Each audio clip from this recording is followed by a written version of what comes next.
ನಮಸ್ಕಾರ ಸ್ನೇಹಿತರೆ, ನಾನು ನಿಮ್ಮ ದೀಪಕ್ ಕ್ಷತ್ರಿಯ. ಇವರದ ಇನ್ನೊಂದು ಹೊಸ ಸಂಚಿಕೆಯಲ್ಲಿ ನಿಮ್ಮೆಲ್ಲರಿಗೂ ಸ್ವಾಗತ ಸುಸ್ವಾಗತ.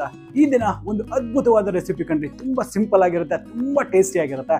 ಅದು ಯಾವುದು ಅಂತ ಹೇಳಿದ್ರೆ ನಮ್ಮ ಬೆಂಗಳೂರಲ್ಲಿ ತುಂಬಾನೇ ಫೇಮಸ್ ಆಗಿರ್ತಕ್ಕಂಥ ಬ್ರೆಡ್ ಪಲಾವ್. ಇದು ತುಂಬಾ ಅಂದ್ರೆ ತುಂಬಾ ಈಸಿ ಮಾಡ್ತಕ್ಕಂಥದ್ದು. ಒಂದು ಕೆಲವು ಸ್ಪೆಷಲ್ ಇಂಗ್ರೀಡಿಯೆಂಟ್ಸ್ನ ನಾನು ಇದರಲ್ಲಿ ಯೂಸ್ ಮಾಡಿದ್ದೀನಿ. ಕಂಪ್ಲೀಟ್ ವೈಟ್ ಆಗಿರುತ್ತೆ ಈ ಪಲಾವ್ ಮಾತ್ರ. ಅದ್ರ ಜೊತೆ ಆ ಕ್ರಿಸ್ಪಿ ಆಗಿರ್ತಕ್ಕಂಥ ಬ್ರೆಡ್ ಪೀಸಸ್ನ ಜೊತೆಗೆ ಈ ಒಂದು ಟೇಸ್ಟಿ ಆಗಿರ್ತಕ್ಕಂಥ ಪಲಾವ್ನ ತಿಂತಾ ಇದ್ರೆ ಕಳೆದು ಹೋಗ್ಬಿಡ್ತೀರಾ, ಅಷ್ಟು ಅದ್ಭುತವಾಗಿರುತ್ತೆ. ಹಾಗಾದ್ರೆ ಮತ್ತಿನ್ ಯಾವುದೇ ತಡ ಮಾಡಿದ್ರೆ ನಡೀರಿ ಪಟ್ ಈ ಒಂದು ರೆಸಿಪಿನ ಮಾಡಿಬಿಡುವ.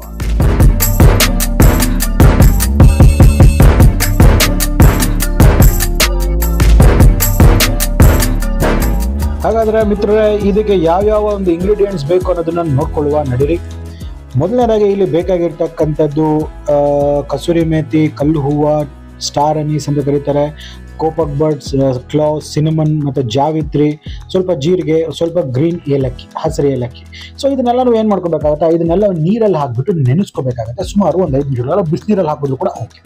ಸೊ ನೋಡಿ, ತಣ್ಣೀರೆಲ್ಲ ನಾನು ಏನು ಮಾಡ್ತಿದ್ದೀನಿ, ಸ್ವಲ್ಪ ಕ್ಲೀನಾಗಿ ನೆನೆಸಿದೆ. ಯಾಕಂದ್ರೆ ಇಲ್ಲಿ ಇರ್ತಕ್ಕಂಥ ಗಲೀಜು ಧೂಳು ಎಲ್ಲ ಹೋಗ್ಬಿಡುತ್ತೆ. ಸೊ ಈಗ ಒಂದು 5 ನಿಮಿಷಗಳ ಕಾಲ ನೆನೆಲಿಕ್ಕೆ ಬಿಡುವ. ಸೊ ಈಗ ತರಕಾರಿಗಳು, ಬೇಸಿಕ್ ತರಕಾರಿಗಳು, ಸ್ವಲ್ಪ ಸ್ಟಾರ್ಚ್ ಇರ್ತಕ್ಕಂಥ ನಾನಿಲ್ಲಿ ಕ್ಯಾರೆಟ್, ಆಲೂಗಡ್ಡೆ ತೊಗೊಂಡು, ನೌಕೋಲು ಇದ್ರೆ ನೌಕೋಲು ಹಾಕಿ ತುಂಬ ಚೆನ್ನಾಗಿರುತ್ತೆ. ಒಂದೇ ಒಂದು ಈರುಳ್ಳಿನ ಉದ್ದುದ ಈ ರೀತಿ ಹಚ್ಕೊಂಡಿದ್ದೀನಿ. ಮತ್ತು ಒಂದೇ ಒಂದು ಸಣ್ಣ ಕಪ್ನಷ್ಟು ಪುದೀನಾ ಸೊಪ್ಪು, ಖಾರಕ್ಕೆ ಎಷ್ಟು ಬೇಕೋ ಅಷ್ಟು ಉದ್ದುದ್ದ ಸೀಳಿರ್ತಕ್ಕಂಥ ಹಸಿರು ಮೆಣಸಿನಕಾಯಿ. ಸೊ ಇದರಲ್ಲಿ ಸುಮಾರು ಒಂದು 4 ರಿಂದ 5 ಸ್ಲೈಸಸ್ ಅಷ್ಟು ಬ್ರೆಡ್ನ ತಗೊಂಡು ಅದನ್ನ ಕ್ಯೂಬ್ಸ್ ಆಗಿ ಕಟ್ ಮಾಡಿಬಿಟ್ಟು ಎಣ್ಣೆಯಲ್ಲಿ ಸ್ವಲ್ಪ ಡೀಪ್ ಫ್ರೈ ಮಾಡ್ಕೊಂಡಿದ್ದೀನಿ. ಇದನ್ನು ಮಾಡ್ಕೊಂಡು ಈ ಕ್ರೂಟಾನ್ಸ್ ಅನ್ನ ನಾನು ತೆಗೆದು ಪಕ್ಕಕ್ಕೆ ಇಟ್ಕೊಂಡಿದ್ದೀನಿ. ಇದನ್ನ ಕ್ರಮ್ಸ್ ಅಂತ ಕೂಡ ಕರೀತಾರೆ. ಸೊ ಈಗ ಇದನ್ನು ಪಕ್ಕಕ್ಕೆ ಇಟ್ಕೊಳ್ಳುವ. ಇಲ್ಲಿ ಜಿಂಜರ್ ಗಾರ್ಲಿಕ್ ಪೇಸ್ಟ್ ಫ್ರೆಶ್ ಆಗಿ ಅರ್ದಿರೋದನ್ನ ಮಾತ್ರ ತಗೊಳ್ಳಿ. ಮತ್ತೆ ಕಲ್ಲುಪ್ಪು ಎಷ್ಟು ಬೇಕೋ ಅಷ್ಟು ರುಚಿಗೆ ತಕ್ಕಷ್ಟು. ಸೊ ನೋಡಿ, ಇದರಲ್ಲಿ 1 ಕಪ್ನಷ್ಟು ನಾನು ಬಾಸ್ಮತಿ ಅಕ್ಕಿ ಮತ್ತೆ ಸ್ವಲ್ಪ ಸೋನಾ ಮಸೂರಿ ಅಕ್ಕಿನ ಹಾಕ್ಬಿಟ್ಟು ಒಂದು 30 ನಿಮಿಷಗಳ ಕಾಲ ನೆನೆಸಿದ್ದೀನಿ. ಇದು ನೆನೆಸಕ್ಕಂಥದ್ದು ತುಂಬಾ ಇಂಪಾರ್ಟೆಂಟು. 1 ಕಪ್ನಷ್ಟು ಅಕ್ಕಿ ಸುಮಾರು 30 ನಿಮಿಷಗಳ ಕಾಲ ನೆನೆಯಲಿಕ್ಕೆ ಬಿಡಬೇಕಾಗುತ್ತೆ. ಸೊ ಈಗ ಇದೆಲ್ಲ ಒಂದು ಸೀಕ್ರೆಟ್ ಇಂಗ್ರೀಡಿಯೆಂಟ್ ಹೇಳಿದ್ನಲ್ಲ, ಇದೆ ಹಾಲು. ಹೆಚ್ಚು ಕಮ್ಮಿ 2 ಕಪ್ನಷ್ಟು ಹಾಲು ಬೇಕಾಗಿದೆ. ಸ್ವಲ್ಪ ನೀರನ್ನು ಸಹ ಮಿಕ್ಸ್ ಮಾಡಿದ್ದೀನಿ. Totally 2 cups. ಸೊ ಮತ್ತೆ ಎಷ್ಟು ಬೇಕೋ ಅಷ್ಟು ಎಣ್ಣೆ. ಸೊ ಇದನ್ನು ಯಾವ ರೀತಿ ಮಾಡಬೇಕು ಅನ್ನೋದನ್ನ ನಾನು ಹೇಳ್ಕೊಡ್ತೇನೆ. ನೀವು ಮೊದಲನೇದಾಗಿ ಒಂದು ತಪ್ಪಲೆ ಅಥವಾ ಒಂದು ಪಾತ್ರೆನ ತಗೊಳ್ಳಿ. ಇದನ್ನ ಸ್ವಲ್ಪ ಎಣ್ಣೆಯನ್ನು ಹಾಕೊಳ್ಳಿ. ಹೆಚ್ಚು ಕಮ್ಮಿ 3 ಟೇಬಲ್ ಸ್ಪೂನ್ ಅಷ್ಟು ಎಣ್ಣೆ ಆದರೆ ಮೋರ್ ದೆನ್ ಎನಫ್. ಸ್ವಲ್ಪ ಫ್ಲೇವರ್ ಅಪ್ ಮಾಡಲಿಕ್ಕೆ ಘೀ ಅಂತೂ ಬೇಕೇ ಬೇಕು. 2 ಸ್ಪೂನ್ ಅಷ್ಟು ನಾನು ಘೀಯನ್ನು ಹಾಕೊಳ್ತೀನಿ. ನೀವು ಬರೀ ಘೀಯಲ್ಲೂ ಸಹ ಮಾಡ್ಕೋಬಹುದು. ಇದಾಗಿದ ತಕ್ಷಣ ಏನ್ ಮಾಡ್ತೀರಿ, ಸ್ವಲ್ಪ ಬಿಸಿ ಆಗೋಕ್ಕಿಂತ ಮುಂಚೆನೆ ನಾವು ನೀರಲ್ಲಿ ನೆನೆಸಿದ್ವಲ್ಲ, ಈ ಒಂದು ಹೋಲ್ ಸ್ಪೈಸಸ್ ಅಂತಕ್ಕಂಥದ್ದೇನಿದೆ, ನೀರನ್ನು ತೆಗೆದ್ಬಿಟ್ಟು ಕಂಪ್ಲೀಟ್ ಆಗಿ ಈ ರೀತಿ ಹಾಕೊಳ್ತಾ ಇದ್ದೀವಿ. ಈ ರೀತಿ ಹಾಕೋದ್ರಿಂದ ಏನಾಗುತ್ತೆ, ಸಿಡಿಯೋದಿಲ್ಲ. ಆಯ್ತಾ? ಸೊ ನೆಕ್ಸ್ಟ್ ಖಾರಕ್ಕೆ ಎಷ್ಟು ಬೇಕೋ ಅಷ್ಟು. ಈಗ ಹಸಿರು ಮೆಣಸಿನಕಾಯಿ, ಪುದೀನ, ನೋಡಿ ನಾನು ಆಗ್ಲೇ ಹೇಳ್ತಿದ್ದೆ, ಈ ಹೋಲ್ ಗರಂ ಮಸಾಲ ಈ ರೀತಿ ಹಾಕೋದ್ರಿಂದ ಏನಾಗುತ್ತೆ, ಫ್ಲೇವರ್ ಇನ್ನೂ ಸ್ವಲ್ಪ ಹೊರಗೆ ತುಂಬ ಚೆನ್ನಾಗಿ ಬರುತ್ತೆ. ಮತ್ತೆ ಅದು ಕಹಿ ಅಂತಕ್ಕಂಥದ್ದು ಬೀರೋದಿಲ್ಲ.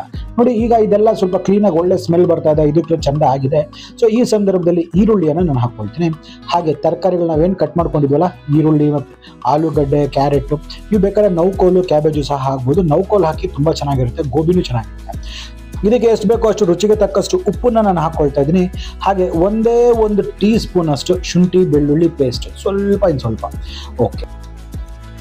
ಸೊ ಇಷ್ಟೆಲ್ಲ ಆಗಿದೆಲ್ಲ. ಸೊ ಈಗ ಈ ಒಂದು ಶುಂಠಿ ಬೆಳ್ಳುಳ್ಳಿ ಪೇಸ್ಟಿನ ಹಸಿ ವಾಸನೆ ಹೋಗಬೇಕು. ಮತ್ತೆ ಈರುಳ್ಳಿ ಇದೆಲ್ಲ, ಈರುಳ್ಳಿ ಸ್ವಲ್ಪ ಸಾಫ್ಟ್ ಆಗಬೇಕು. ಅಲ್ಲಿವರೆಗೂ ಆನ್ ಹೈ ಫ್ಲೇಮ್ ಇದನ್ನ ಕುಕ್ ಮಾಡ್ತಾ ಇದ್ದೀನಿ. ಇದಾಗಲಿಕ್ಕೆ ಸುಮಾರು ಒಂದು 2 ರಿಂದ 3 ನಿಮಿಷ ಆದರೂ ಬೇಕಾಗುತ್ತೆ.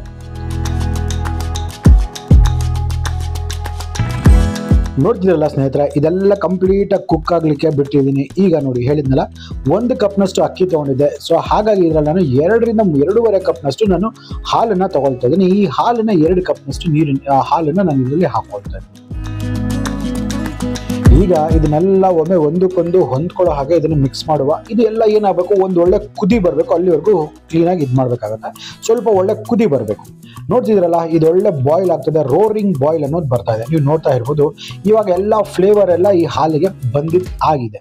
ಸೊ ಈ ಸಂದರ್ಭದಲ್ಲಿ ನಾವು ಏನು ಮಾಡಬೇಕಾಗುತ್ತೆ ಅಂತ ಹೇಳಿದ್ರೆ, ನಾವು ತೊಳೆದಿದ್ವಲ್ಲ ಆ ನೀರನ್ನೆಲ್ಲ ಬಸಿದ್ಬಿಟ್ಟು ಈ ಅಕ್ಕಿಯನ್ನ ಹಾಕೊಳ್ಳುವ.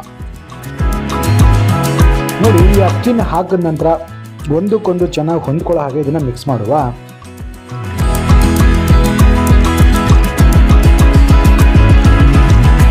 ಈಗ ಈಗ ಇಂಪಾರ್ಟೆಂಟ್ ಅಂತ ಹೇಳಿದ್ರೆ ಈ ಅಕ್ಕಿ ಅಂತಕ್ಕಂಥದ್ದು ಸರ್ಫೇಸ್ ಲೆವೆಲ್ ವರೆಗೂ ಮೇಲೆ ಬರಬೇಕು, ಅಲ್ಲಿವರೆಗೂ ನಾವು ಇದನ್ನ ಕುಕ್ ಆಗ್ಲಿಕ್ಕೆ ಬಿಡಬೇಕಾಗುತ್ತೆ. ಫ್ಲೇಮ್ನ ಲೋ ಅಥವಾ ಹೈ ಮಾಡ್ಕೊಂಡು ನಡೀತದೆ.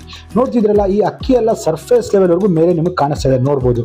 ಅದ್ರಲ್ಲಿ ಇರ್ತಕ್ಕಂಥ ಮಾಯಿಶ್ಚರ್ ಎಲ್ಲ ಈ ಅಕ್ಕಿ ಅಂತಕ್ಕಂಥದ್ದು ಹೀರ್ಕೊಂಡು ಇನ್ನೇನು ಕ್ಲಿಯರ್ಲಿ ಒಂದು 70% ವರೆಗೂ ಕುಕ್ ಆಗಿರೋದು ಕಾಣಿಸ್ತದೆ. ಈ ಸಂದರ್ಭದಲ್ಲಿ ಲಿಡ್ನ ಕ್ಲೋಸ್ ಮಾಡಿಬಿಟ್ಟು ಒಂದು 5 ಮಿನಿಟ್ಸ್ ವರೆಗೂ ಇದನ್ನ ಕ್ಲೀನಾಗಿ ಕುಕ್ ಆಗ್ಲಿಕ್ಕೆ ಬಿಡಬೇಕಾಗುತ್ತೆ, ಆನೆ ಲೋ ಫ್ಲೇಮ್. ನೋಡ್ತಿದ್ರಲ್ಲ ಸ್ನೇಹಿತರೆ, ಒಂದು 5 ರಿಂದ 7 ನಿಮಿಷ ಆಗಕ್ಕಿಲ್ಲ, ಎಷ್ಟು ಪರ್ಫೆಕ್ಟ್ ಆಗಿರ್ತಕ್ಕಂಥ ರೈಸ್ ಅಂತಕ್ಕಂಥದ್ದು ಆಗಿದೆ ಅಂದ್ಬಿಟ್ಟು. ನೋಡ್ತಾ ಇರಿ ಹೇಗೆ ಹೂವು ಆದಂಗೆ ಅಕ್ಕಿ ಅನ್ನ ಅಂತಕ್ಕಂಥದ್ದು ಬಂದಿದೆ ಅಂದ್ಬಿಟ್ಟು. ಎಲ್ಲ ಅಗಳು ಸಹ ಒಂದಕ್ಕೊಂದು ಸಹ ನೀವು ಟಚ್ ಆಗ್ತಾ ಇಲ್ಲ, ಅಷ್ಟು ಪರ್ಫೆಕ್ಟ್ ಆಗಿ ಕುಕ್ ಆಗಿದೆ. ಈಗ ನಾವು ಈ ಒಂದು ಬ್ರೆಡ್ ಕ್ರೂಟಾನ್ಸ್ ಅಥವಾ ಈ ಒಂದು ಏನು ಬ್ರೆಡ್ ನಾವು ಡೀಪ್ ಫ್ರೈ ಮಾಡಿದ್ವಲ್ಲ ಅದನ್ನ ಹಾಕೊಳ್ಳುವ. ಜೊತೆಯಲ್ಲಿ ಇನ್ನೂ 2 ಸ್ಪೂನ್ ಅಷ್ಟು ತುಪ್ಪ ಹಾಕಿದಷ್ಟು ಒಳ್ಳೆ ಫ್ಲೇವರ್ ಬರುತ್ತೆ. ಸೊ ಈಗ ಇದನ್ನೆಲ್ಲ ಹಾಕ್ಬಿಟ್ಟು ಇನ್ನೊಮ್ಮೆ ಸಾಫ್ಟ್ ಹ್ಯಾಂಡ್ಸ್ ಅಲ್ಲಿ ಇದನ್ನ ಮೆತ್ತಿಗೆ ಮಿಕ್ಸ್ ಮಾಡ್ಕೊಳ್ಳೋಣ.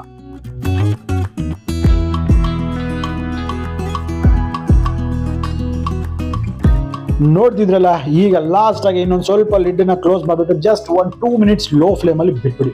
ಸೊ ಇದೆಲ್ಲ ಒಂದು ಟೇಸ್ಟ್ ಎಲ್ಲ ಈ ಒಂದು ಬ್ರೆಡ್ ಎಲ್ಲ ಹೀರ್ಕೊಳ್ಳುತ್ತೆ. ನೋಡಿಪ್ಪ, ಇಷ್ಟೇ ಈ ಒಂದು ವೈಟ್ ಬ್ರೆಡ್ ಪಲಾವ್ ಅಂತಕ್ಕಂಥದ್ದು ಪರ್ಫೆಕ್ಟ್ ಆಗಿ ಎಷ್ಟು ಸಿಂಪಲ್ ಆಗಿದೆ. ಯಾವಾಗಲೂ ರೆಗ್ಯುಲರ್ ಆಗಿ ಲಂಚ್ ಬಾಕ್ಸ್ಗೆ ಬೇರೆ ಬೇರೆ ಪಲಾವ್ ಎಲ್ಲ ಹಾಕ್ತಾ ಇರ್ತಾರೆ. ಈ ಥರ ಒಂದು ಡಿಫ್ರೆಂಟ್ ಆಗಿರ್ತಕ್ಕಂಥದ್ದು ಹಾಕ್ಬಿಡಿ, ನಿಮ್ಮ ಮಕ್ಕಳಾಗಿರ್ಬೋದು, ನಿಮ್ಮ ಯಜಮಾನರಾಗಿರ್ಬೋದು, ಫುಲ್ ಖುಷಿಯಾಗ್ಬಿಡ್ತಾರೆ. ಇದ್ರ ಜೊತೆ ನೀವು ಬರೀ ಈಗ ಕೂಡ ತುಂಬ ಚೆನ್ನಾಗಿರುತ್ತೆ, ಚಟ್ನಿ ಕೂಡ ಹಾಕ್ಕೊಡ್ಬೋದು, ಮೊಸರು ಬಜ್ಜಿ ಕೂಡ ಕೊಡ್ಬೋದು, ತುಂಬ ಅಲ್ಟಿಮೇಟ್ ಆಗಿ ಇರುತ್ತೆ. ಒಂದ್ಸತಿ ಮಾಡಿ ನೋಡಿ. ವಾವ್, ನೋಡಿ ಎಷ್ಟು ಅದ್ಭುತವಾಗಿದೆ ಈ ರೆಸಿಪಿ. ಟೇಸ್ಟ್ ಮಾತ್ರ ಸ್ವರ್ಗನೇ ಇದು, ಅಷ್ಟು ಅದ್ಭುತವಾಗಿ ಈ ಒಂದು ರೆಸಿಪಿ ಅಂತಕ್ಕಂಥದ್ದು ಬಂದಿದೆ. ಹಾಗಾದ್ರೆ ನಂಗನ್ಸುತ್ತೆ ನಿಮಗೆ ವಿಡಿಯೋ ಇಷ್ಟ ಆಗಿದೆ ಅಂದ್ಬಿಟ್ಟು. ಇಷ್ಟ ಆಗಿದ್ರೆ ನಮ್ಮ ಚಾನಲ್ನ ಸಬ್ಸ್ಕ್ರೈಬ್ ಮಾಡ್ಕೊಳ್ಳೋದನ್ನ ಮರಿಬೇಡಿ. ಹಾಗೆ ಪಕ್ಕದಲ್ಲಿ ಒಂದು ಬೆಲ್ ಐಕನ್ ಇರುತ್ತಲ್ಲ, ಆ ಬೆಲ್ ಐಕನ್ ಟಚ್ ಮಾಡಿಬಿಟ್ಟು ನೋಟಿಫಿಕೇಶನ್ಸ್ನ ಆಲ್ ಮಾಡಿ. ಆಗ್ತಾನೆ ನಮ್ಮೆಲ್ಲ ಅಪ್ಡೇಟ್ಸ್ ನಿಮಗೆ ಮೊದಲನೇದಾಗಿ ಸಿಗ್ತಾ ಇರುತ್ತೆ.